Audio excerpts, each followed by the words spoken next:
ਬਾਪੂ ਜੀ ਕੁਐਸਚਨ ਆਇਆ ਸੀਗਾ, ਪ੍ਰਦੂਸ਼ਣ ਦਾ ਕਾਰਨ ਕੀ ਹੈ ਅਤੇ ਗੁਰਮਤਿ ਦੇ ਵਿੱਚ ਇਸ ਦਾ ਕੀ ਨਜ਼ਰੀਆ ਹੈ? ਜਿਹੜਾ ਅਸੀਂ ਵਿਕਾਸ ਵਿਕਾਸ ਕਹਿ ਕੇ ਪ੍ਰਦੂਸ਼ਣ ਕਰਨ ਧਰਤੀ ਨਸ਼ਟ ਕਰੀ ਜਾ ਰਹੀ प्रदूषण या पोल्यूशन, मलिनता, हवा में हो जाना, पानी में हो जाना, हम मानते हैं यहाँ। लेकिन इस दुनिया में मानते हैं, इससे अगली दुनिया में मन का प्रदूषण मानते हैं। यहाँ तन का से संबंधित है। हवा गंदी होगी तो शरीर बाहर का जो है उसे डैमेज होगा, पानी से बाहर शरीर डैमेज होगा। इसका जीवन ही पानी और हवा पे है। हमारा बाहर का जो शरीर है ये निर्भर ही दोनों पे करता है। इसको गंदा करना अपने जीवन से खिलवाड़ करना। जब आदमी ये करता है या लापरवाही करता है ऐसा करने की, तो या तो उस वक्त उसे पता नहीं, और किसी हद तक तो ये पोल्यूशन का इलाज है कुदरत में। पोल्यूशन हम भी पैदा करते हैं, चाय बनाते थे, लकड़ी जलती थी, जंगलों को आग भी कुदरती लग जाती है, धुआं पैदा होता है। लेकिन वो जो है उसकी जरूरत थी, कुदरत को जरूरत थी उसकी। जरूरत से ज़्यादा जो हमने कुछ शुरू किया, कोयला जाल दिया, लोहे का कुछ हथियार बनाने लगे, पेट्रोल जलाने लगे, गाड़ियाँ रेल बनाई, कार बनाई, ये बनाया वो बनाया, मोटरसाइकिल बनाई, मशीनरी बनाई, बड़े बड़े इंजन बनाए, तो वो जो पोल्यूशन पैदा हुआ, बड़ी बड़ी फैक्ट्रियाँ थी, भट्टे थे, ईंट मिट्टी जला दी, मिट्टी जला के उपज के नाकाबिल कर दी। अब उसमें कुछ पैदा नहीं हो सकता मिट्टी में। ऐसा कुछ किया आदमी ने, आदमी की बुद्धि ने करवाया, आदमी ने किया। और कुदरत की, नेचर की लापरवाही की, बल्कि नेचर को अपने अनुसार चलाने में के सपने देखने लगा। ऐसे भी सपने अब भी देखे जाते हैं कि नेचर को अपने हिसाब से चलाओ। कैसे चला सकते हैं हम? नेचर के साथ चलने की बजाय नेचर को अपने अनुकूल चलाने की बात जब मन में आती है, तो ये जो करता है परमेश्वर कादर, जिसकी कुदरत है, उसके खिलाफ बगावत होती है, बागी है। इसीलिए वो कबीर कहते हैं कल मन मावासी राजा, मन वहाँ राजा बागी हो गया, राजा बना बैठा है कि नेचर को मैं कंट्रोल करूंगा, करने की कोशिश करता रहूंगा जब तक ना हो जाए। तो कुछ अब हो रहा था साइंस में, उसका रिएक्शन भी सामने आता है, आने लगा। एक बीमारी पे काबू पाया, अगली बीमारी उससे खतरनाक आ गई, उस पर काबू पाया, उससे खतरनाक बीमारी आई आगे, खतरनाक रूप में आ गई। तो दुख और सुख तो परमेश्वर की देन है, तो फिर उससे भागने की का मतलब था हम दुख से भाग के दूर जा सकते हैं। दुख को भगाना और बात थी, दुख से भागना और बात है। गुरबाणी दुख को भगाने की बात कर रही है। हम दुख से नहीं भागेंगे, इससे बचना, दुख का इलाज कर रहे हैं। दुख का इलाज नहीं करना था, इलाज अपने अहंकार का करना था, जिससे दुख आता ही नहीं। दुख लगे ना भाई, फिर दुख लगता ही नहीं। ऐसी कैपेसिटी आप में पैदा करनी थी अपने अंदर, ऐसी शक्ति पैदा करनी थी अपने अंदर कि तुम्हें दुख महसूस होता ही ना। उसका इलाज ये था, वो इलाज नहीं है कि दवाइयों में जाओ ऑपरेशन करो, ये इलाज नहीं है। पहले अंदर के पॉल्यूशन का इलाज करते। अंदर तो लोभ था, कारखाने बनाएंगे, ये करेंगे, वो बनाएंगे, पैसा कमाएंगे, पैसा डाल देंगे, फिर पैसे से राज करेंगे। वो हुआ है। आर्थिकता के पंजे में गुलाम कर रखा है। वही वो चाहते थे, वो हो गया। उससे ही पोल्यूशन हुआ, जब ही पोल्यूशन हुआ। और कब हुआ? अब उसका इलाज ढूंढ रहे हैं। इलाज ढूंढने के लिए ही बुलाया था मुझे कि जो वर्ल्ड चैलेंजेस ने, ग्लोबल चैलेंजेस ने, इनका इलाज क्या है वो बता भी दिया। उसकी चर्चा क्यों नहीं करते? इलाज करना नहीं, करना नहीं होगा। करना होता तो आगे जोर शोर से बढ़ता ये काम। तो हम उसका मैसेज दे रहे हैं कि क्या था, क्यों किया गया, क्यों इसकी धीमी चाल है, क्या उनके मन में क्या था, मुंह में क्या था, ऊपर से क्या कहते हैं, अंदर से क्या है, ये सब कुछ अब बाहर आ जाएगा आहिस्ता आहिस्ता। कहते थे ग्लोबल पीस की बात, लेकिन चाहते नहीं हैं। क्या चाहते हैं? कहने और चाहने में तो अंतर है। चाह रहे हैं, नहीं रहे, वो इम्तिहान पे पता लगेगा। अब वो वक्त आ गया कि सबका टेस्ट हो जाए तो कोई चाहता क्या है, कहता क्या है, इसकी कोई बात नहीं। सब भला ही भला कहते हैं, बुरा कोई नहीं कहता। अब करता क्या है, चाहता क्या है, बातें हो रही हैं। सिर्फ गरीब को उत्थान की है, वो है, तो गरीबी हटाओ के होती नहीं। लेकिन मुंह में ही है सब वो बातें, ईमानदारी नहीं है। जनता भी जान गई। टाइम लगता है, किसी के अंदर का क्या है, बाहर क्या है, उसमें समय लगता है। समय लगा, 70-75 साल हो गए सियासतदानों की बातें सुनते। अब ये 2-3-50 साल से तो बिल्कुल डाउनफॉल इतना चला गया, अब अंत आ गया। इससे आगे जगह नहीं है।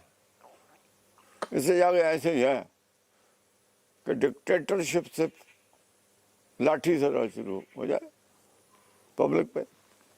जैसे सोच रहे हैं कि फौज के जरिए राज कर लो, ये कर लो, वो कर लो।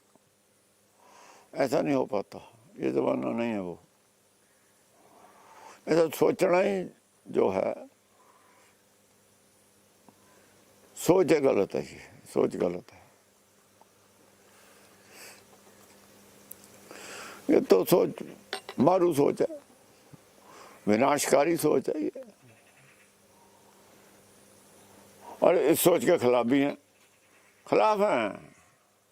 कोई अच्छा नहीं कहता, लेकिन मन में है कि अगर हम ऐसे कामयाब हो जाएं तो ऐसे राज कर लेंगे।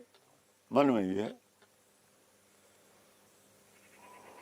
ऊपर ऊपर से सब नेक हैं, मन में नेकी कम होती जाती है।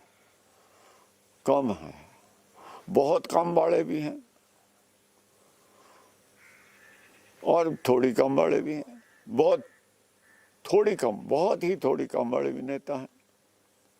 लेकिन थोड़ी जिन सबसे कम है जिनमें लालसा राज की या स्वार्थ की, वो भी परेशान है।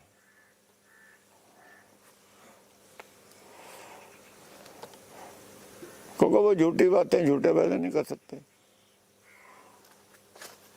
उनका अपना इखलाक है, वो उस इखलाक के की कीमत पे राज नहीं चाहते। इखलाक बड़ा है, राज बड़ा नहीं है। कुर्सी कोई बड़ी नहीं है, सीट कोई बड़ी नहीं है, इखलाक बड़ा है। जिसका इखलाक बच गया उसका सब कुछ बच गया। औरंगजेब को दसम पातशाह कहते हैं कि तैने झूठ बोला, तो एक राजा बादशाह होते हुए भी, शहंशाह होते हुए भी अपने हाथ से टोपी बना के उसका खाना खाता था। ईमानदारी इतनी थी, धर्म इतना कमाया, हर वक्त माड़ा हाथ में रखता था, इस्लाम पे तेरा इतना कट्टर भरोसा था, लेकिन तैने कसम जो खाई कुरान की झूठी, वो सब कुछ लेके डूब गई तेरा। लोग झूठी कसम खाते थे कुरान की, लोग झूठी कसमें खाते थे कुरान की, पर कुरान वाले कह देते थे ये तो नीच आदमी है, ये मुसलमान है ही नहीं, ये है वो है। पोता फेरते थे कि यही गलत हैं लोग, और इस्लाम में से निकालते भी नहीं थे उन्हें, बाहर करते, बाहर नहीं करते, ऊपर ऊपर से। लेकिन एक औरंगजेब जैसा आदमी, मुसलमान, टॉप क्लास मुसलमान, बादशाह होता हुआ हाथ से टोपी बना के उसकी कमाई की रोटी खाने वाला इंसान, 24 घंटे हाथ में माड़ा फेरने वाला इंसान, मुसलमान, अगर झूठी कसम खा गया कुरान की, अब कुरान की कसम के पे कोई भरोसा नहीं करेगा। ये लिखा है, जो खत लिखा जफरनामा, ये लिख के भेजा दसम पातशाह ने औरंगजेब को।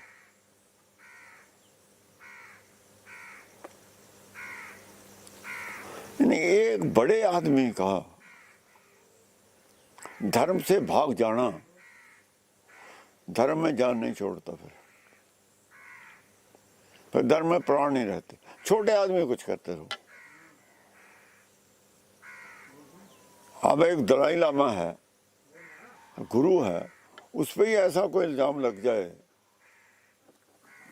तो फिर बौद्ध धर्म पे विश्वास कौन करेगा? बौद्ध धर्म की इज्जत उसके सिर पे है। ये होती है जिम्मेवारी आगुओं की धर्म के प्रति।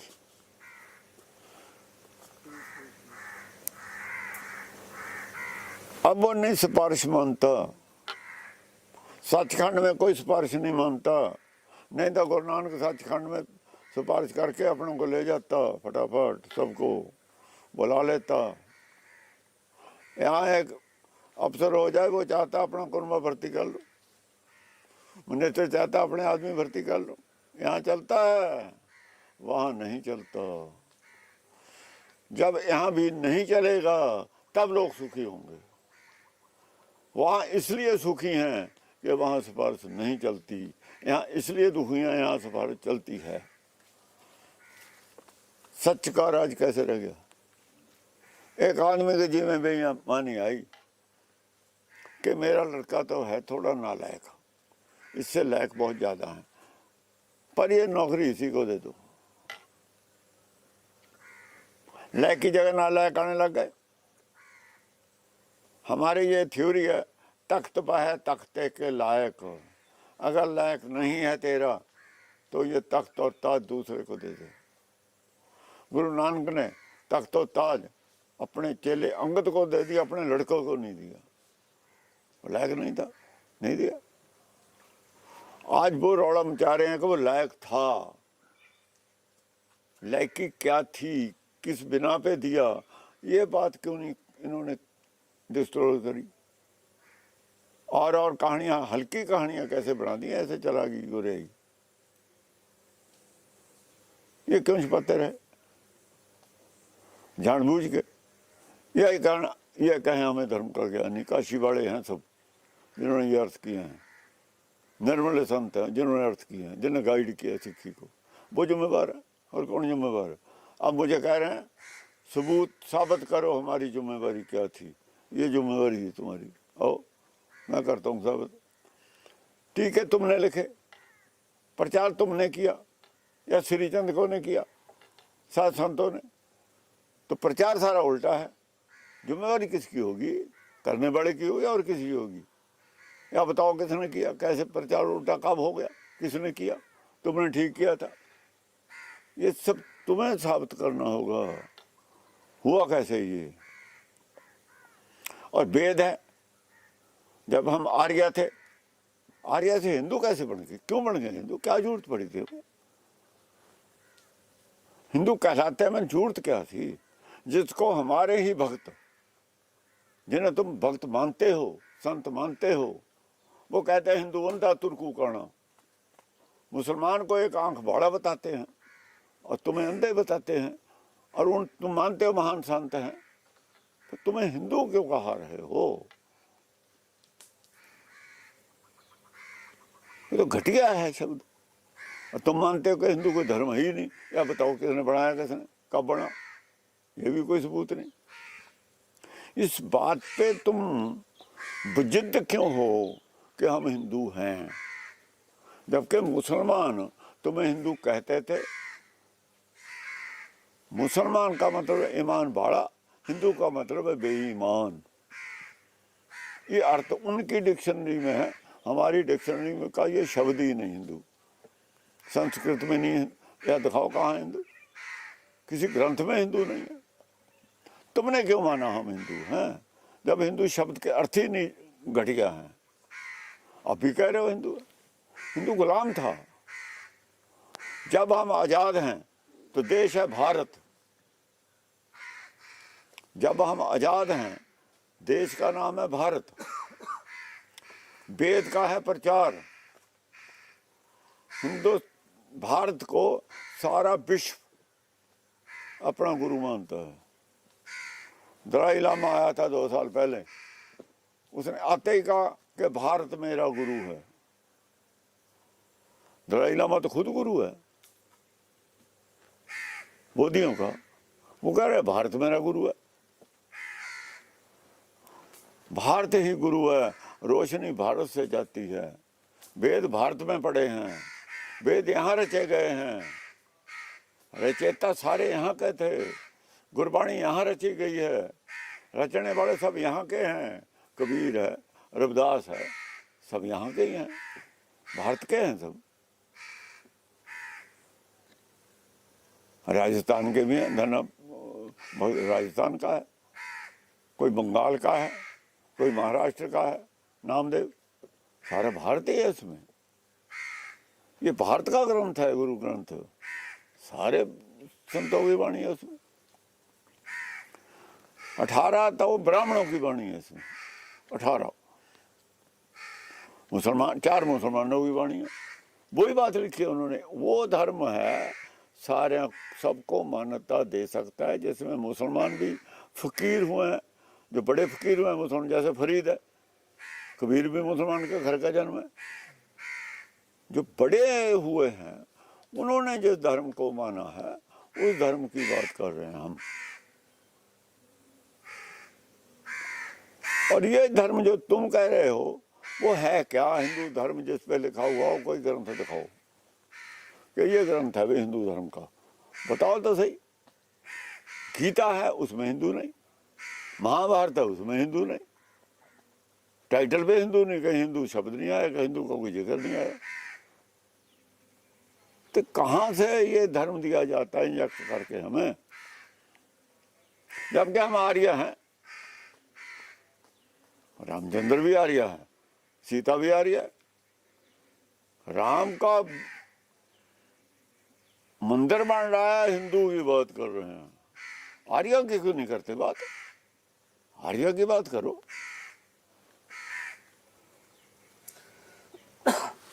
आर्य बड़ा होता है, उसकी बात क्यों नहीं करते? वेद की बात क्यों छोड़ दी?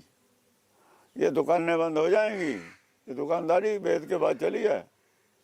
वेद के मंदिर नहीं होते, वेद के कॉलेज होते हैं, पाठशालाएं होती हैं।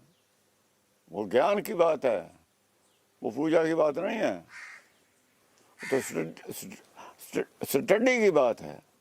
आयुर्वेद है, ये लोग हैं पढ़ते हैं, ये हकीम लोग, हिकमत का ग्रंथ है, कितना बड़ा विषय है, वो तो ज्ञान का विषय है। वेद तो माला फेरने का विषय नहीं है, ये समाधि लगाने का, चुप बैठने का विषय नहीं है, कुछ कर दिखाने का विषय है। लोगों को जो दिशाहीन हो गए उनको कुछ दिशा निर्देश देने का विषय है। ठीक ठीक दिशा निर्देश दिए जाएं जिससे उनका फ्यूचर जो है, फ्यूचर डार्क ना कभी भी उन्हें लगे कि हमारा फ्यूचर डार्क है। भविष्य उज्जवल ही दिखाई दे। जिस पढ़ाई से भविष्य उज्जवल दिखाई दे सबको, वो पढ़ाई ये है। कोई गरीब हो, कोई अमीर हो, एक राजा राजस्थान का पीपा, एक गरीब है रविदास काशी का, दोनों का उज्जवल भविष्य है। राजे का भी वही है, राजा ने राज छोड़ दिया, इससे पहले ही नहीं उसने छोड़ दिया। क्यों? वो जो राज के बिना जो भविष्य उज्जवल है वो छोड़ के ही होता है। जो उज्जवल भविष्य होना ना वो छोड़ के ही होना। इसमें तो इर्द रहा है राज में। तो ये तो झगड़ा है राज। तो जिस दिन झगड़े से अलग होना है वो राज किसी और को करने दे। आप वैसे उसे मशवरा देता रहे कभी ये ठीक नहीं है, ऐसा हो ऐसा ना हो।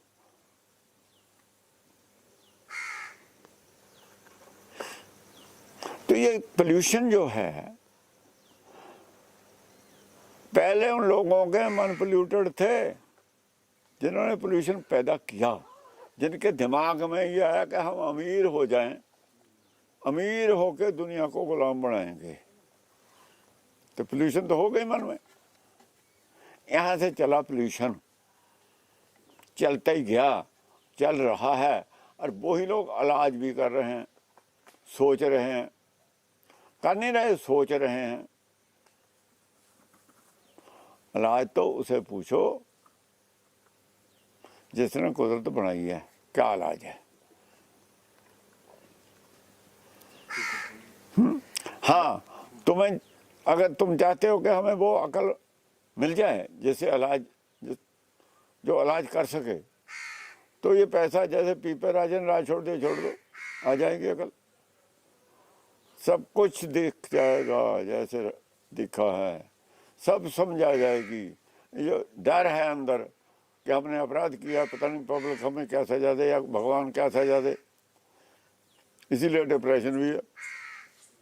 हमारा पैसा न चले जाए, हमारी सत्ता न चली जाए, ये सब छुट जाएगा।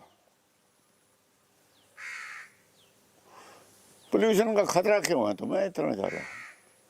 तुम तो बहुत बड़े आदमी, सब साधन हैं, तो तुम अपने चारों तरफ अच्छा रखते हो सिस्टम बना के, तुम्हें तो ऑक्सीजन मिलती रहेगी। बापू जी एक असल में अपने खतरे की बात नहीं है, समाज नु बच्चे नु समाजक खतरे की बात नहीं है। असल में धर्म का भय है कि अपराध जो हमने किए हैं हमारा बनेगा क्या, ये डर है। जैसे जैसे आदमी ऊपर को जाता है ना,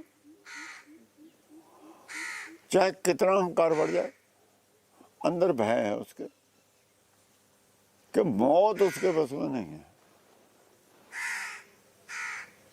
इसका उसका इलाज नहीं है। और जो इसके बारे में कहा गया, धर्म जो कहता है कि इलाज ऐसे ऐसे है, वो चाहे उस पर उन्हें विश्वास ना हो या हो, लेकिन कुछ आदमियों के जो देखे उन्होंने यहाँ, जैसे किसी का सूली पे चढ़ जाना,